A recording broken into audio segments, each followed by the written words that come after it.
ہم وہی کہیں گے جو ہمارا دین ہم کو بتاتا ہے، عمل کرو تو تمہارا بھلا ہے۔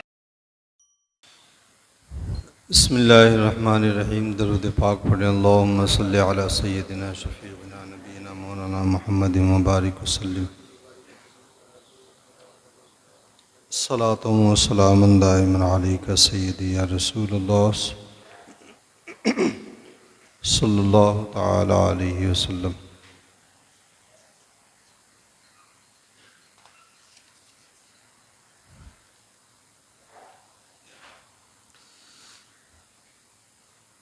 پہلی عالمی جنگ 1912 میں یا 14 میں ہوئی، غالباً 14 میں۔ ارے کہہ دو کڑی لگا دو۔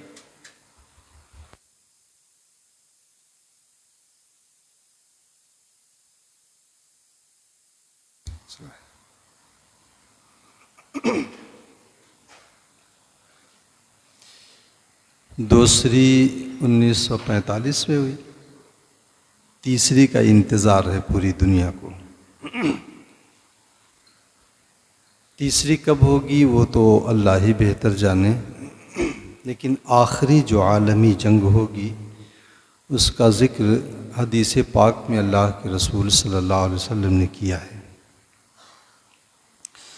یہ آپ کو احادیث کی کتابوں میں باب الملاحم کے نام سے ملے گی، اور بڑی تفصیل کے ساتھ اس کا ذکر اللہ کے رسول صلی اللہ علیہ وسلم نے کیا ہے۔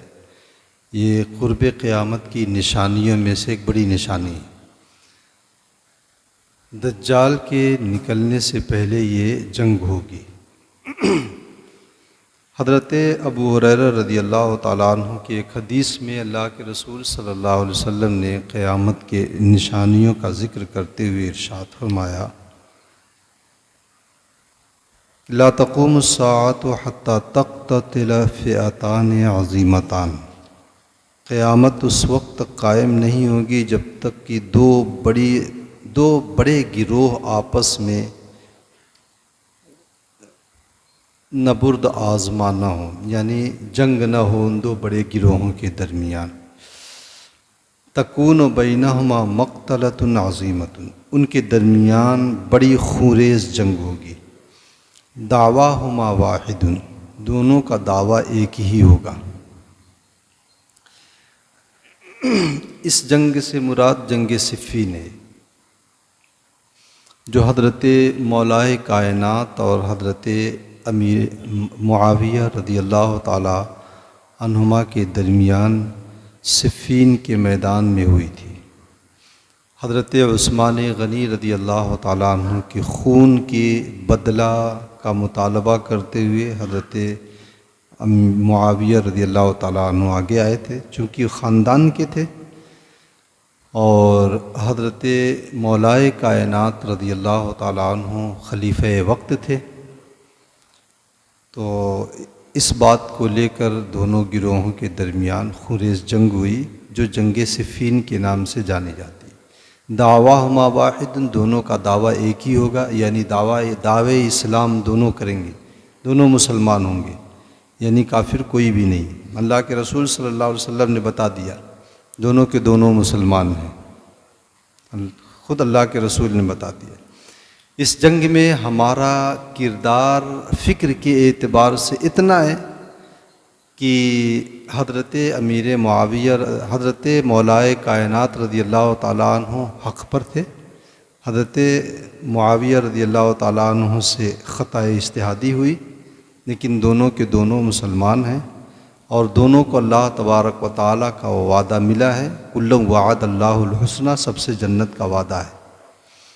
علماء فرماتے ہیں کہ اللہ نے ہمارے دامن کو اس جنگ سے بچایا ہے، تو ہمیں اپنی زبان کو بھی اس سے بچا کے رکھنا چاہیے۔ حضرت مولائے کائنات سے پوچھا گیا تھا ان کے بارے میں کہ یہ جو آپ کے مقابلے میں آئے ہیں، تو حضرت مولائے کائنات نے کہا تھا اخواننا بغوا علینا، یہ ہمارے بھائی ہی ہیں، لیکن غلط فہمی کی بنیاد پر ہمارے مقابلے میں آ گئے ہیں۔ تو اس جنگ سے مراد وہ تھی۔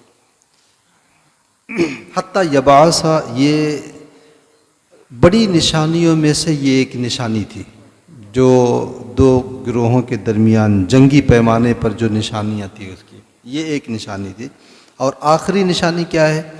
حتیٰ یبعث الدجالون کذاب، اور اس کے درمیان میں نشانی کیا ہے؟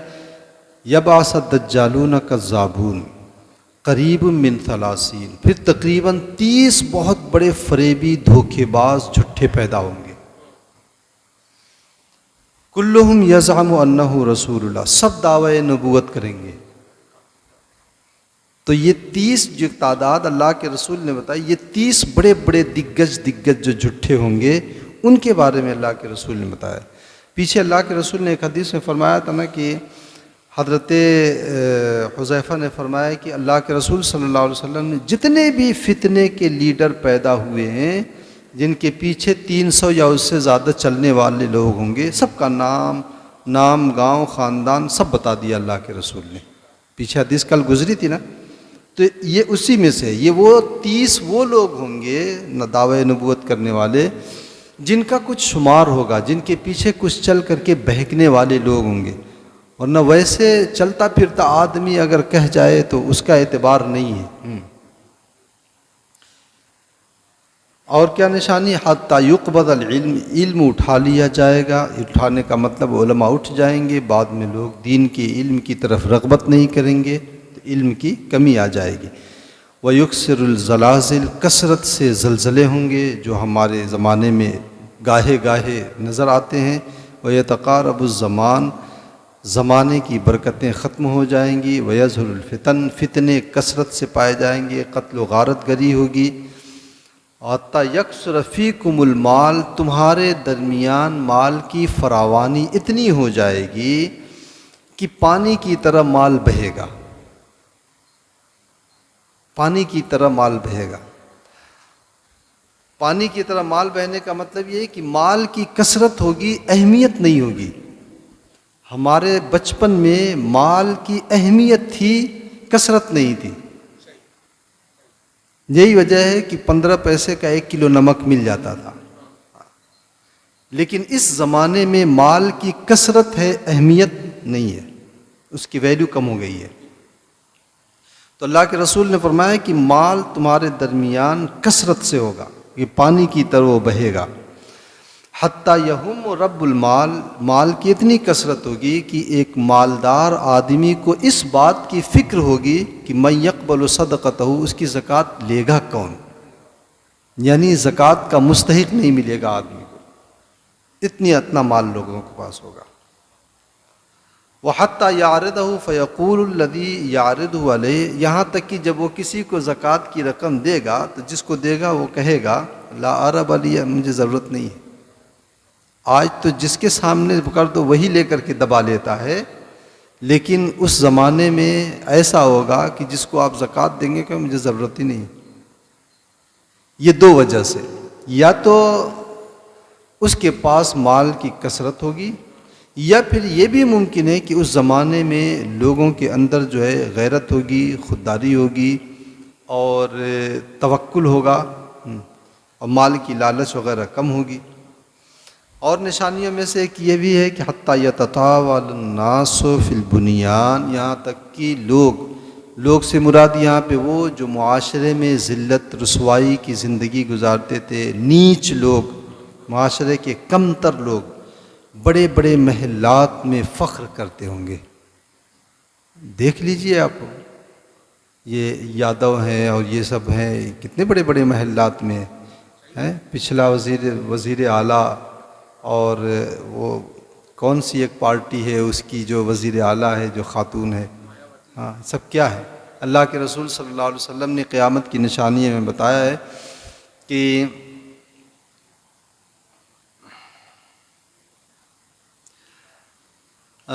حتیٰ یتطاول الناس فی البنیان، چرواہے، حدیث پاک کے الفاظ یاد نہیں آ رہے ہیں، چرواہے ننگے پاؤں ننگے بدن، یعنی جن کو کبھی پہننے کے لیے کپڑے میسر نہیں ہوں گے، پاؤں میں جوتیاں میسر نہیں ہوں گی، جانوروں کے پیچھے وہ جو کھیت کھلیان میں دوڑتے رہے ہوں گے، وہ زمانہ قرب قیامت میں آئے گا کہ وہ بڑے بڑے محلات میں داد عیش دیں گے۔ وَيَمُرُّ الرَّجُلُ بِقَبْرِ، اس قدر فتنے ہوں گے کہ آدمی قبر کے پاس سے گزرے گا تو وہ یہ آرزو کرے گا یا لیتنی مکانہ، کاش کہ میں اس قبر میں ہوتا. اتنے فتنے ہوں گے، یعنی آدمی جی کر کے بھی زندہ نہیں رہے گا، اور مر کر کے قبر میں رہنے والا آدمی زندے سے زیادہ جو ہے اس کے اندر سکون ہوگا. تو وہ یہ آرزو کرے گا کہ کاش کہ میں اس قبر میں. موت کی آرزو یہ درست نہیں ہے، لیکن دین میں جب فتنہ آ جائے تو اس وقت موت کی آرزو درست ہے. دنیا کے فتنوں سے ڈر کر کے موت کی آرزو درست نہیں، لیکن دین جب خطرے میں پڑ جائے تب آدمی یہ آرزو کر سکتا ہے کہ ہمیں دین کے ساتھ رب کائنات اپنے پاس بلا لے. حتی تطلع الشمس من مغربها، اور آخری نشانی یہ ہوگی کہ سورج مغرب سے نکل جائے گا. سورج پورب سے نکلتا ہے، اس دن پچھم میں ڈوبے گا، اور پھر اس کے بعد سورج، اللہ کے رسول نے فرمایا کہ روزانہ جب ڈوبتا ہے تو عرش اعظم کے نیچے سے وہ اللہ تبارک و تعالیٰ کی بارگاہ میں طلوع کی اجازت مانگتا ہے.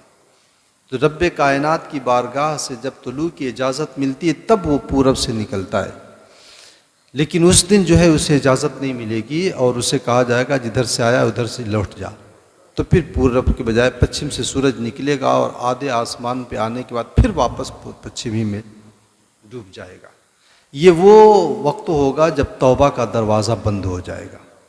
اب اس کے بعد ایمان لانے والے کا ایمان مقبول نہیں، گناہوں سے توبہ کرنے والوں کی توبہ قبول نہیں ہوگی. تم یہاں میرے پاس ہاں غور سے سنو. وہ توبہ کا دروازہ بند ہو جائے گا. تو اللہ کے رسول نے سورج مغرب سے فَإِذَا طَلَعَتْ، جب سورج مغرب سے نکل جائے گا، رآہ الناس، لوگ دیکھیں گے، آمنوا اجمعون، سب کے سب ایمان لے کے آ جائیں گے. سارے کافر ایمان لے کے، کیونکہ سب جانتے تھے کہ یہ مشہور ہوگا کہ سورج جو ہے مغرب سے نکلے گا، پچھم سے نکلے گا. فذلک حین، یہ وہ وقت ہوگا، لا ينفع نفسا ایمانها لم تکن آمنت، کہ اگر پہلے کوئی مسلمان نہیں ہوگا تو اب اس کا اسلام معتبر نہیں ہوگا، اس کا ایمان اسے نفع نہیں دے گا. اس کے نکلنے کے بعد اب اگر کوئی گناہوں سے توبہ کرے گا تو اس کی توبہ قبول نہیں ہوگی. وَلَتَقُومَنَّ السَّاعَةُ، قیامت قائم ہو جائے گی. وَقَدْ نَشَرَ الرَّجُلَانِ ثَوْبَهُمَا بَيْنَهُمَا، اس طرح اچانک قیامت قائم ہوگی. اللہ کے رسول نے قرآن پاک میں اللہ رب العزت نے فرمایا ہے لا تاتیکم الا بغتۃ، قیامت اچانک آئے گی، ایک دم اچانک. ایک جگہ اللہ تبارک و تعالیٰ نے فرمایا ہے کہ ما ینظرون الا صیحۃ واحدۃ تأخذهم وهم یخصمون، کس چیز کا انتظار کر رہے ہیں؟ یہی نہ کہ ایک چیخ آئے، ان کو آ لے اور وہ دنیاوی جھگڑے میں پڑے رہوں. یعنی جھگڑا ہو رہا ہے، بحث و مباحثہ ہو رہا ہے، اسی میں قیامت اچانک آ جائے گی. اللہ کے رسول نے فرمایا قیامت اس طرح اچانک آئے گی کہ دو آدمی کپڑا پھیلائے ہوں گے خرید و فروخت کرنے کے لیے، بیچنے والا اسے دکھا رہا ہوگا، خریدنے والا اسے دیکھ رہا ہوگا. اللہ کے رسول فرماتے ہیں فلا یتبایعانہ ولا یتویانہ، نہ خرید پائیں گے نہ اسے جو فولڈ کر کے رکھ پائیں گے. قیامت آ جائے گی. وَلَتَقُومَنَّ السَّاعَةُ، قیامت اس طرح اچانک آ جائے گی کہ قد انصرف الرجل بلبن لقحتی، آدمی اپنے جانور کا دودھ لے کے گھر جا رہا ہوگا، نہ پی پائے گا نہ کسی کو پلا پائے گا. اس طرح اچانک آئے گی کہ وہ بلیت حوضہ، اگر وہ یلیت حوضہ، اپنے حوض پہ وہ لیپ دے رہا ہوگا. آج کے زمانے میں پلاسٹر سمجھ لیجئے اس کو پلاسٹر سمجھ لیجئے. فلا یسقی فیہ، اس پر پانی نہیں مار پائے گا. قیامت آ جائے گی، اتنا اچانک آئے گی قیامت. اس طرح آئے گی کہ وقد رفع اکلتہ الی فیہ، آدمی ایک لقمہ اٹھائے گا منہ میں ڈالنے کے لیے، وہ کھا نہیں پائے گا. اللہ کے رسول صلی اللہ علیہ وسلم، قیامت اس طرح اچانک آئے گی. حضرت ابو ہریرہ رضی اللہ تعالیٰ عنہ سے مروی ہے، اللہ کے رسول صلی اللہ علیہ وسلم نے ارشاد فرمایا قیامت اس وقت تک قائم نہیں ہوگی یہاں تک کہ مسلمان یہودیوں سے برسرے پیکار ہوں گے، جنگ ہوگی مسلمانوں اور یہودیوں کی۔ اس کا مطلب یہ کہ یہودی سلطنت قائم ہوگی۔ یہ جو 1967 میں اسرائیل کا، وہ 1947 یا 45 میں اسرائیل کا جو سنگ بنیاد رکھا گیا، یہ امریکہ اور برطانیہ کے دوغلے پن کے ذریعہ، تو یہ جو ہے اسی کا آغاز ہے۔ تو مسلمانوں اور یہودیوں کی جو ہے یہ ایک جنگ ہوگی۔ فَيَقْتُلُهُمُ الْمُسْلِمُونَ، اس میں مسلمان غالب ہوں گے، مسلمان فتح پائیں گے۔ اور نصرت خداوندی مسلمانوں کی اس قدر جو ہے مددگار ہوگی کہ اللہ کے رسول فرماتے ہیں کہ یختبی الیہودی من وراء الحجر والشجر، اگر کسی پتھر یا درخت کے پیچھے کوئی یہودی چھپا ہوگا تو پتھر اور درخت بولیں گے اور مسلمان کو بتائیں گے کہ میرے پیچھے یہ یہودی چھپا ہوا ہے، اس کو مار۔ اللہ کے فیقول الحجر والشجر، وہ پتھر یا درخت کہیں گے اے مسلمان، اے اللہ کے بندے، یہودی میرے پیچھے چھپا ہے، آؤ اسے قتل کر دے۔ تو یہ جو ان کی سلطنت قائم ہوئی اور یہ جو فلسطین کو برباد کر رہے ہیں اور ان کا جو پلان ہے گریٹر اسرائیل کا، یہ ان کی عزت نہیں ہے، یہ ان کی ذلت کا آغاز ہے۔ ان کی حکومت قائم نہیں ہوگی اس وقت تک، مسلمانوں سے جو ہے جنگ ہو نہیں پائے گی، تو یہ ان کی ذلت کا آغاز ہے۔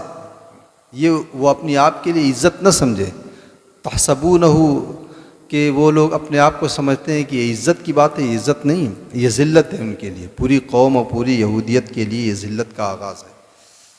اور وہ درخت جو ایک درخت ایسا ہوگا جو یہودیوں کی حمایت کرے گا، اللہ کے رسول فرماتے ہیں سب یہی بتائیں گے، لیکن الا الغرقد، غرقد نامی ایک درخت ہوگا جو ایک خاردار کانٹے دار یہ درخت ہوتا ہے جو عرب میں پایا جاتا ہے۔ اللہ کے رسول فرماتے ہیں غرقد نامی درخت یہ صرف جو ہے یہودیوں کو چھپائے گا،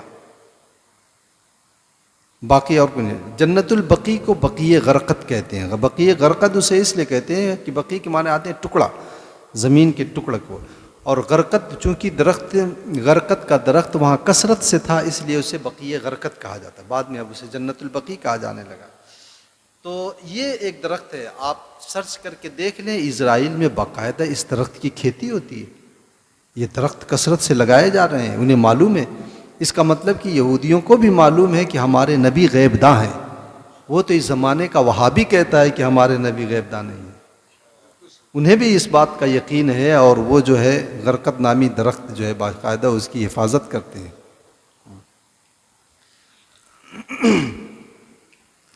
حضرت نبی اکرم صلی اللہ علیہ وسلم سے ایک حدیث مروی ہے، دنیا میں 4 بادشاہ ایسے ہوئے ہیں جو پوری دنیا کے اوپر جن کی سلطنت رہی ہے، جس میں 2 مسلمان ہیں اور 2 کافر ہیں، سکندر اور حضرت سلیمان علیہ الصلاۃ والتسلیم۔ یہ 2 جو ہیں مسلمان ہیں جن کی پوری دنیا کے اوپر سلطنت رہی ہے، اور ایک بخت نصر اور ایک نمرود، یہ 2 کافر ہیں جن کی حکومت جو ہے پوری دنیا کے اوپر رہی ہے۔ ایک 5واں شخص بھی آئے گا جس کی حکومت پوری دنیا پر ہو، وہ کسی کو معلوم نہیں ہے لیکن ہمارے نبی نے بتا دیا ہے۔ اللہ کے رسول صلی اللہ علیہ وسلم فرماتے ہیں قیامت اس وقت تک قائم نہیں ہوگی حتی یخرج الرجل من قحطان، قبیلہ قحطان کا ایک شخص اٹھے گا، یسوق الناس، جو لوگوں کے اوپر عام حکومت کرے گا۔ یہ اس شخص کا نام جو ہے حدیث پاک میں اللہ کے رسول صلی اللہ علیہ وسلم نے بتا بھی دیا ہے کہ لا تذهب الايام واللیالی، زمانہ اس وقت تک ختم نہیں ہوگا جب تک کہ ایک بادشاہ ایسا ہوگا جس کا نام جہجاہ ہوگا، یہ قبیلہ قحطان، بنو قحطان کا ہوگا۔ یعنی حضور صلی اللہ علیہ وسلم کو معلوم ہے کہ کون ہوگا، نام کیا ہوگا، خاندان کیا ہوگا۔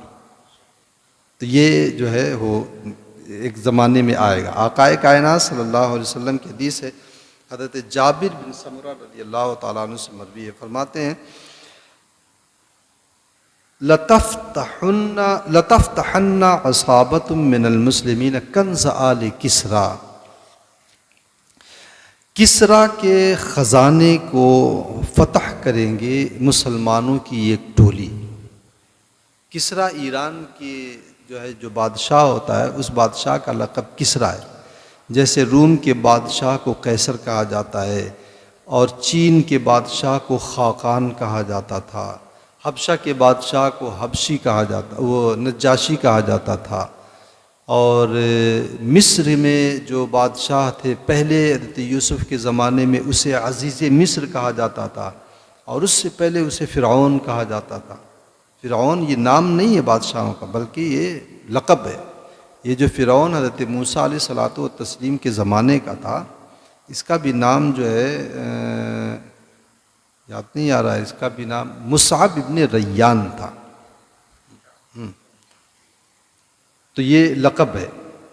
تو اللہ کے رسول فرماتے ہیں کہ کسرا کے خزانے کو مسلمانوں کے ایک لشکر فتح کرے گا، اور یہ حضرت عمر فاروق رضی اللہ تعالیٰ عنہ کے زمانے میں ہو چکا ہے، فتح ہو چکا ہے.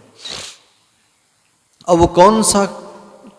کسرا میں ایک قلعہ تھا ایران میں جسے قلعۃ البیضاء کہا جاتا تھا. وہ وائٹ فورٹ کر لیجئے، سفید قلعہ تھا. تو اس میں وہ حکومت کے خزانے رہتے تھے. یہ خزانہ حضرت عمر فاروق رضی اللہ تعالیٰ عنہ کے زمانے میں فتح ہوا تھا. جب وہاں کے یہ خزانہ وہاں سے لایا گیا تھا تو جو بادشاہ وقت تھا، اس بادشاہ وقت جو قالین پر بیٹھتا تھا، اس قالین کے ٹکڑے ٹکڑے کر کے جید صحابہ میں تقسیم کرا دیا تھا حضرت عمر فاروق نے. تو اس کے ایک ٹکڑا حضرت علی کے حصے میں آیا تھا، ایک بالشت کا ایک ٹکڑا. تو حضرت علی رضی اللہ تعالیٰ عنہ کہتے ہیں میں نے اسے جب بیچا ہے تو 7,000 دینار میں وہ بکا تھا. ایک بالشت قالین کا اور ٹکڑا 7,000 دینار میں اس زمانے میں بکا تھا. اس پہ ہیرے جواہرات وغیرہ جڑے ہوئے تھے. تو اللہ کے رسول صلی اللہ علیہ وسلم نے فرمایا ہے کہ جب کسرا ہلاک ہو جائے گا اس کے بعد کوئی کسرا نہیں ہوگا. یعنی بادشاہ ایران جب ہلاک ہو جائے گا تو پھر کوئی بھی بادشاہ غیر مسلم وہاں پر نہیں آ پائے گا. اب پھر اس کے بادشاہ کا لقب کسرا نہیں ہوگا. یہ حضور صلی اللہ علیہ وسلم کی غیبی خبر تھی. تقریباً ایک خاندان کے 164 لوگوں نے حکومت کیا ہے ایران کے اوپر. ایک ہی خاندان کے 164 لوگوں نے، جنہیں آل ساسان کہا جاتا ہے، اور 3150 سال تک حکومت کیا ہے. 3154-55 سال تک انہوں نے حکومت کیا ہے. اور وہ جب ہلاک ہوئے ہیں تو پھر اس کے بعد آج تک کوئی کسرا نہیں بن سکا ہے. اور پھر اللہ کے رسول صلی اللہ علیہ وسلم نے فرمایا قیصر یعنی روم جب فتح ہو جائے گا تو پھر وہاں پر کوئی قیصر نہیں پیدا ہوگا اور ہلاک ہو جائے گا. روم بیشتر حصہ روم کا فتح ہو چکا ہے، لیکن روم مکمل طور پر فتح نہیں ہوا ہے. اور روم جب تک مکمل طور پر فتح نہیں ہوگا قیامت آ نہیں سکتی ہے. روم جو آج کے زمانے میں جو اٹلی ہے وہی روم ہے، اور یہ عرب سے بہت قریب ہے. الیگزینڈریا کے ساحل پہ اگر آپ رات میں کھڑے ہوں اور چاندنی رات نہ ہو تو روم کے ساحل کی لائٹ کی روشنی نظر آتی ہے اسکندریہ کے ساحل سے. اتنا قریب ہے وہاں. ہاں، تو اللہ کے رسول صلی اللہ علیہ وسلم نے فرمایا روم فتح ہو کر کے رہے گا. یہ یورپ ہو، امریکہ ہو، برطانیہ ہو، کوئی بھی ہو، وہ جس غرور میں ہیں وہ اس غرور سے نکلیں. روم اسلامی حکومت میں آ کر کے رہے گا. اللہ کے رسول صلی اللہ علیہ وسلم نے فرمایا ہے.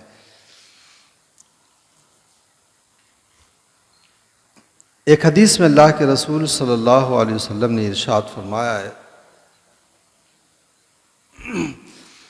کہ فرماتے ہیں حضرت عوف ابن مالک میں بارگاہ رسالت میں آیا غزوہ تبوک کے موقع پر. یہ تبوک غزوہ تبوک رومیوں سے پہلی جنگ ہے.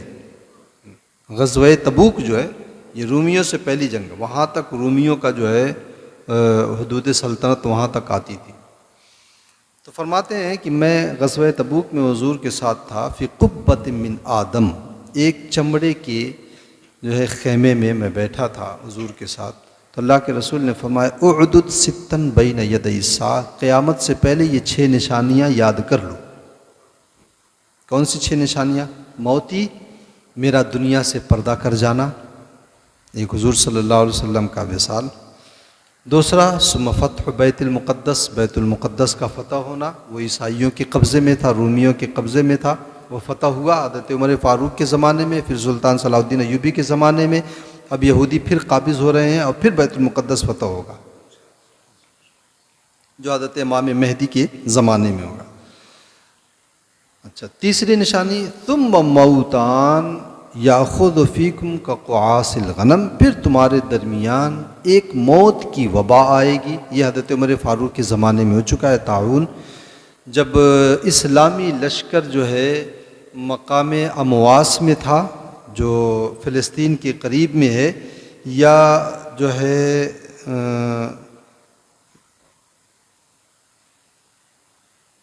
مقام امواس میں یا وہیں کے کسی قریبی بستی میں تھا، اور اس وقت طاعون پھیلا تھا. یہ اسلامی سلطنت میں پہلا طاعون تھا، اور اتنا زبردست یہ طاعون تھا کہ 3 دن کے اندر 70,000 لوگ جو ہے اس طاعون کی اس میں آ گئے تھے. اسلامی لشکر بھی اس سے متاثر ہو گیا تھا. اس کو اللہ کے رسول نے اس کی خبر دی. کقعاص الغنم، بکریوں کی جیسے وبا ہوتی ہے ویسے وبا تمہارے درمیان آئی. 3 ہو گیا. چوتھا ثم استفادۃ المال، پھر مال کی کثرت، اتنی کثرت کہ یعطی الرجل 100 دینار فیظل ساخطا، کہ آدمی کو 100 دینار دو گے تب بھی ناراض ہو جائے گا. ہمارے زمانے میں 5 پیسہ فقیر کو دیتے تھے تو وہ ہاتھ سلامی کے لیے ہاتھ ٹھوکتا تھا. آج اگر 1 روپیہ دو تو کہتا ہے کہ ایک دم فقیر ہی سمجھے ہو کیا. یعنی مال کی کثرت کی وجہ سے مال کی ویلیو کم ہو جائے گی. تو یہ اللہ کے رسول نے فرمایا 100 دینار. آج کا دینار اگر دیکھ لیا جائے کویتی دینار تو 20,000 کے پار جا رہا ہے. 20,000 کے 100 دینار 20,000 کے پار جا رہا ہے، 22-23 ہزار روپے جا رہا ہے. تو 100 دینار اگر آج کا لے لیا جائے، ورنہ دینار جو ہے وہ سونے کا سکہ ہوتا ہے. دینار سونے کے سکے کو کہتے ہیں. اب وہ کم سے کم بھی اگر مان لیا جائے، اگر آدھا تولہ یا پاؤ تولے کا بھی مان لیا جائے تو 15,000 تو کہیں نہیں گیا ہے. تو اللہ کے رسول فرماتے اتنا بھی کسی کو دے دو گے تو ناراض ہو جائے گا، کتنا کم کیوں دے رہے، ایک دم فقیر سمجھو کیا. یعنی مال کی اتنی کثرت ہوگی. ایک حدیث میں تو اللہ کے رسول نے فرمایا کہ سونے کا ستون پڑا ہوگا قرب قیامت میں، سونے کا پیلر پڑا ہوگا، اور آدمی وہاں سے گزرے گا تو کہے گا الہٰذا اسخط تو ربی، اس کی وجہ سے میں نے اپنے رب کو ناراض کیا، اس کی وجہ سے میں اپنے گھر والوں سے لڑائی جھگڑا کیا ہوں، میں اس کی وجہ سے میں نے دوستوں سے ناتا توڑا ہے. اور وہ اسے پاؤں سے ٹھوکر مار کے چلا جائے گا. اتنی مال کی کثرت ہوگی، لیکن مال کی ویلیو کچھ بھی نہیں ہوگی. آج ہی دیکھ لیے مال کی ویلیو کیا ہے، کچھ بھی نہیں ہے آج مال کی ویلیو. تو چوتھی نشانی یہ. 5ویں نشانی کہ ثم فتنۃ، پھر ایک وہ فتنہ بپا ہوگا کہ لا یبقى بیت من العرب الا دخلت، ہو کہ عرب کا کوئی بھی گھر باقی نہیں بچے گا مگر وہ فتنہ اس گھر میں داخل ہو جائے گا. یہ جو ہے حضرت عثمان غنی رضی اللہ تعالیٰ عنہ کی شہادت اور اس کے بعد جو واقعات آئے ہیں اس کی طرف اشارہ ہے. اور 6ٹھی نشانی اللہ کے رسول نے جو بتایا کہ ثم ہدنۃ، اس کے بعد یہ امن ہوگا. ثم تکون بینکم و بین بنی الاصفر، تمہارے اور رومیوں کے درمیان، یورپیوں کے درمیان جو ہے ایک امن معاہدہ ہوگا. فیغدرون، اور وہ تمہارے ساتھ غداری کریں گے. فیاتونکم تحت، اور وہی جو ہے ملحمہ کبریٰ کا پیش خیمہ ہوگی، یعنی جو بڑی جنگ ہوگی اس جنگ کا پیش خیمہ ہوگی. جب وہ تمہارے ساتھ غداری کریں گے تو غداری کس طرح کریں گے؟ یاتونکم، تمہارے پاس وہ حملہ کرنے کیسے آئیں گے؟ 80 رایتاً تحت کل رایت 12,000، 12 جو ہے علم لے کر کے وہ آئیں گے. یعنی 12 ملکوں کی فوج ہوگی اور ہر ملک کی فوج میں سے جو ہے 12,000 نہیں 80 ملکوں کی فوج ہوگی اور ہر ملک کی فوج 12,000 ہوگی. آپ اندازہ لگائیں 12 اور 8 96 9,60,000 لوگ مل کر کے مسلمانوں کے اوپر حملہ آور ہوئے. جب حضرت عمر فاروق رضی اللہ تعالیٰ عنہ کے زمانے میں یا حضرت عثمان غنی رضی اللہ تعالیٰ عنہ کے زمانے میں حضرت عمر فاروق کے زمانے جب جنگ یرموک ہوئی تھی تو جنگ یرموک میں 7 لاکھ عیسائی مسلمانوں کے مقابلے میں آئے تھے اور مسلمانوں کی تعداد آپ سنیں گے تو دنگ رہ جائیں گے. مسلمانوں کی تعداد صرف 40,000 تھی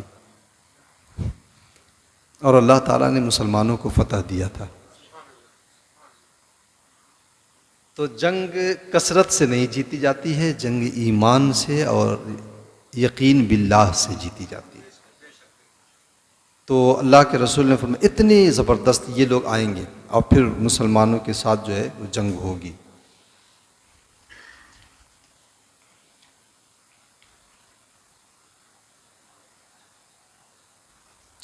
ایک آخری حدیث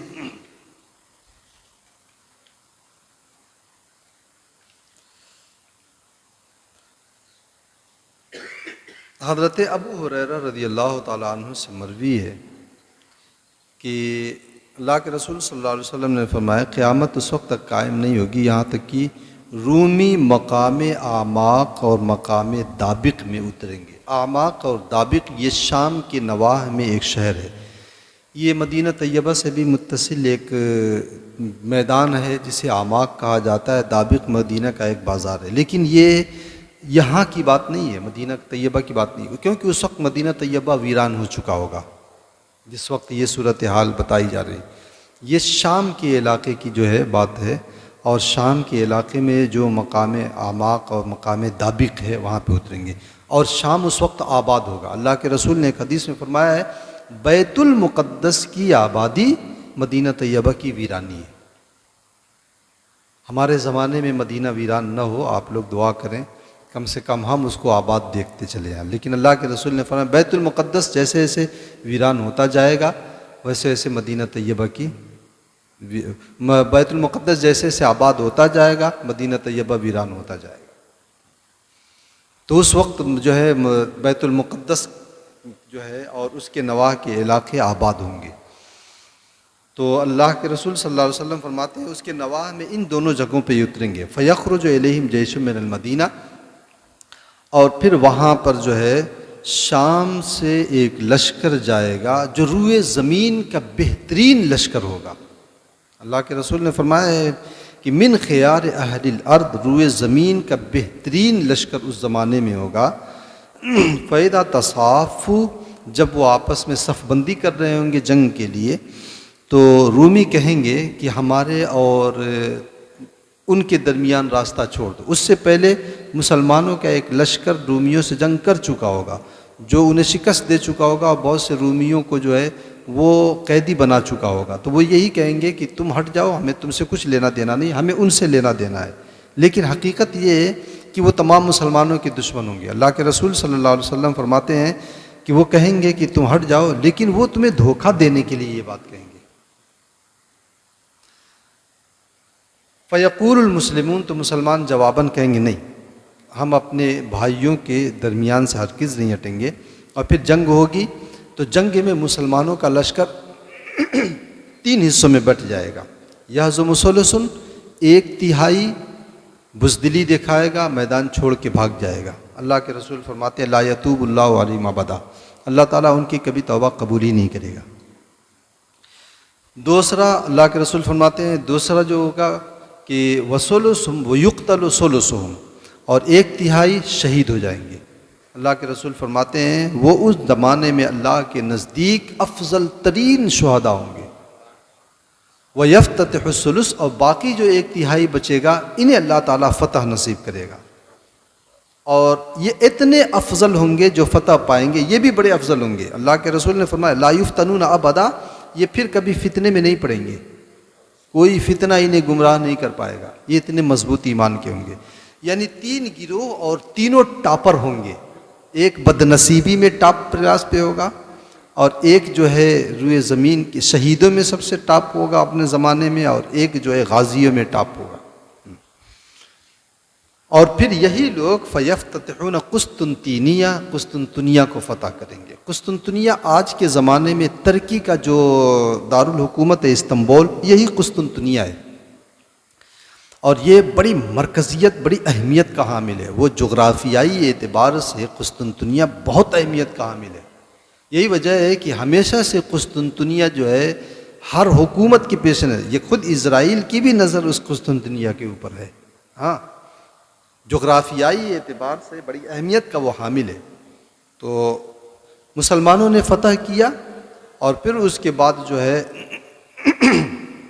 ابھی تک اسلامی اس میں ہے، لیکن حدیث سے یہ پتہ چلتا ہے کہ اس کے اوپر پھر جو ہے ترکی کے اوپر کسی جو ہے عیسائی یا یہودیوں کا قبضہ ہوگا۔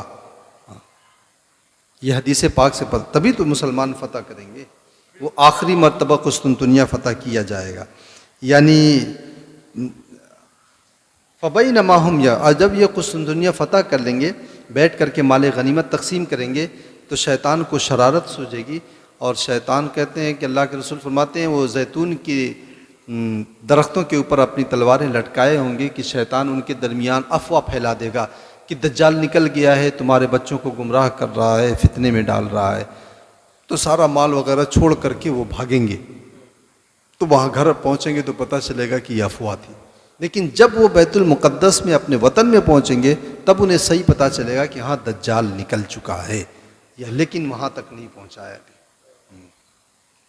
تو اسی جنگ جو ہے جنگ عظیم ہوگی، جنگ اعظم کہہ لیجئے، اسی جنگ کے بعد یہ دجال نکلے گا، اور جب یہ آئیں گے تب پتہ چلے گا، اور پھر اس کے بعد اس سے جنگ کے لیے یہ تیار ہوں گے۔ یسوون الصفوف، اپنی صفوں کو درست کریں گے، نماز قائم کی جا چکی ہوگی۔ اسی وقت حضرت عیسیٰ کا نزول ہوگا۔ دمشق کے پوربی مینارے پر جو سفید مینارہ ہے، اس مینارے کے اوپر حضرت عیسیٰ علیہ الصلوۃ والتسلیم فرشتوں کے جو ہے کاندھے پر اپنا جو ہے بازو رکھ کر کے آپ روئے زمین پر تشریف لائیں گے، حضرت عیسیٰ علیہ الصلوۃ والتسلیم، اور دجال نکل چکا ہوگا۔ اور حضرت عیسیٰ علیہ الصلوۃ والتسلیم کی خصوصیت یہ ہے کہ جب آپ اپنے زمانے نبوت میں آئے تھے تو آپ کی سانسوں میں اللہ نے اور نگاہوں میں اللہ نے وہ اثر رکھا تھا کہ مردے تک آپ کی سانس کی خوشبو پہنچتی تھی تو مردہ زندہ ہو جاتا تھا۔ لیکن جب اخیر زمانے میں آپ تشریف لائیں گے تو آپ کی سانسوں میں یہ اثر ہوگا کہ کفار تک آپ کی سانسوں کی خوشبو پہنچے گی تو مر جائیں گے۔ اب دجال کا بھی وہی صورتحال ہوگی کہ دجال جب جو ہے دجال حضرت عیسیٰ علیہ الصلوۃ والتسلیم کو دیکھے گا یا سانسوں کی خوشبو اس تک پہنچے گی تو جیسے پانی میں نمک پگھلتا ہے اسی طریقے سے دجال پگھلنا شروع کر جائے گا۔ اللہ کے رسول فرماتے ہیں اگر اسے قتل نہ بھی کیا جاتا تو خوشبو عیسیٰ سے وہ مر جاتا، لیکن حضرت عیسیٰ علیہ الصلوۃ والتسلیم کے ہاتھوں اللہ تبارک و تعالیٰ نے اس کی موت مقدر کر دیا۔ تو اللہ کے رسول فرماتے ہیں کہ فلو ترکہ، اگر حضرت عیسیٰ اسے قتل نہ کرتے تب بھی وہ پگھل کر مر جاتا۔ وہ کہتے ہیں نا سانست میں پڑ گیا ہے، لیکن حضرت عیسیٰ علیہ الصلوۃ والتسلیم اسے قتل کریں گے۔ کہاں پہ قتل کریں گے؟ فلسطین کے ساحل پہ ایک جگہ ہے جو شام کے قریب پڑتی ہے جسے باب لد کہا جاتا ہے۔ باب لد کے مقام پر حضرت عیسیٰ علیہ الصلوۃ والتسلیم اس کو قتل کر دیں گے۔ یہ جگہ آج بھی ہے، محفوظ ہے جگہ۔ اور پھر اس کے خون کو اپنے نیزے کے اوپر حضرت عیسیٰ علیہ الصلوۃ والتسلیم دکھائیں گے۔ کن کو دکھائیں گے؟ وہ جو دجال کو پوجتے تھے اور خدا مانتے تھے۔ اور دجال کتنا فتنہ برپا کرے گا اس کا جب بیان آئے گا تو آپ دیکھیے گا۔ تو جو دجال کو پوجتے تھے اور اس کو خدا مانتے، ان کو دکھائیں گے کہ یہ دیکھ لو تمہارے خدا کا یہ خون ہے اور تمہارا خدا یہاں پہ مرا پڑا ہے۔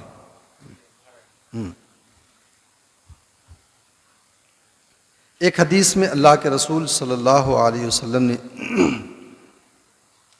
ارشاد فرمایا ہے کہ یہ جب آخری جنگ ہوگی اس جنگ کے بعد اللہ کے رسول صلی اللہ علیہ وسلم فرماتے ہیں کہ نہ کوئی میراث بٹے گی اور نہ کوئی مال غنیمت. تو اس لیے نہیں کہ مطلب ہوگا ہی نہیں. اللہ کے رسول فرماتے ہیں اگر ایک خاندان میں 100 آدمی ہوں گے تو اس خاندان میں ایک ہی بچے گا. اور روایت کے الفاظ کے اختلاف اگر میں بیان کروں تو اللہ کے رسول نے فرمایا ایک خاندان میں اگر 1000 آدمی ہوں گے تو ایک ہی بچے گا. لے دے کر کے ایک ہی بچے گا تو بانٹے گا کس کو؟ اور اللہ کے رسول صلی اللہ علیہ وسلم نے فرمایا نہ میراث پر ولا یفرح بغنیمت، مال غنیمت میں خوش بھی نہیں ہوں گے. سب قتل ہوں گے، شہید ہو گئے تو خوشی کون منائے؟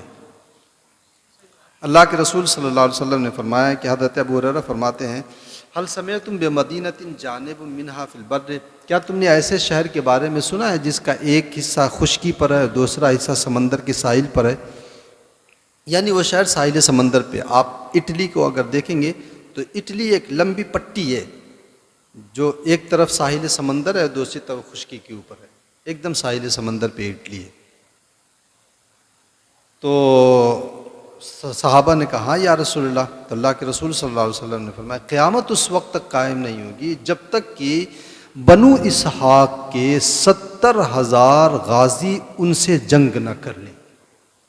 بنو اسحاق سے مراد حضرت اسحاق علیہ الصلوۃ والتسلیم کی اولاد، یعنی بنی اسرائیل جسے کہا جاتا ہے. یعنی بنی اسرائیل کے یہ وہ 70,000 افراد ہوں گے جو حضرت عبداللہ ابن سلام رضی اللہ تعالیٰ عنہ کی نسل سے ہوں گے، اور یہ ہوں گے تو خاندانی اعتبار سے بنی اسرائیلی لیکن ہوں گے سچے اور پکے مسلمان. تو یہ لوگ ان سے جنگ کریں گے، اور جنگ ہی صرف نہیں کریں گے بلکہ فتح کریں گے.